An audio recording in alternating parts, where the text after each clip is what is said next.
രാത്രിയൊക്കെ ആയപ്പോഴത്തെ ഷവർമ്മ ഉണ്ടെന്ന് ഭയങ്കര കൊതി കേട്ടോ. അങ്ങനെ ഏട്ടൻ പോയി ഇവിടെ പുറത്തൊരു കടയിൽ പോയി ഷവർമ്മ വാങ്ങിക്കൊണ്ട് നല്ല മണം ഉണ്ട് കേട്ടോ. കയ്യിലോട്ട് കിട്ടിയപ്പോൾ എൻ്റെ പൊന്നോ സ്വർഗ്ഗം കേട്ടോ. ഭയങ്കര മണം കേട്ടോ. ഇനി പണ്ടൊക്കെയാണെങ്കിൽ എനിക്ക് ഷവർമ്മ വലിയ ഇഷ്ടമൊന്നും അല്ലായിരുന്നു. പക്ഷേ ഇപ്പം ഷവർമ്മയെന്ന് പറഞ്ഞാൽ ഞാൻ മരിക്കും. അത്രയ്ക്ക് എനിക്ക് ഭയങ്കര ഇഷ്ടമാണ് കേട്ടോ.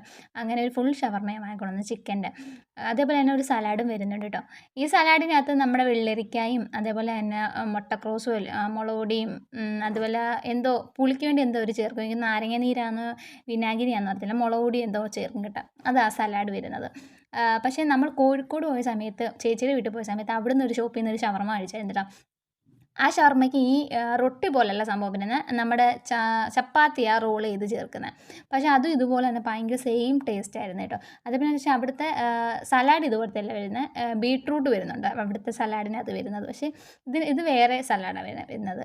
പക്ഷേ അതും ഭയങ്കര ടേസ്റ്റാണ്. ഇതും അതിനെക്കാട്ടി അപ്പുറം ടേസ്റ്റാണ് കേട്ടോ. എനിക്ക് ഈ ഷവർമ്മയെന്ന് പറഞ്ഞാൽ ഞാൻ മരിക്കും കേട്ടോ. അങ്ങനെ ഓപ്പൺ ചെയ്ത് കഴിക്കും കേട്ടോ. ഭയങ്കര ടേസ്റ്റ് ഉണ്ടായിരുന്നു കേട്ടോ. ഒരു രക്ഷയില്ല, പൊളി ടേസ്റ്റാണ് കേട്ടോ. അടുത്ത വീട്ടിൽ കാണാവേ. Bye.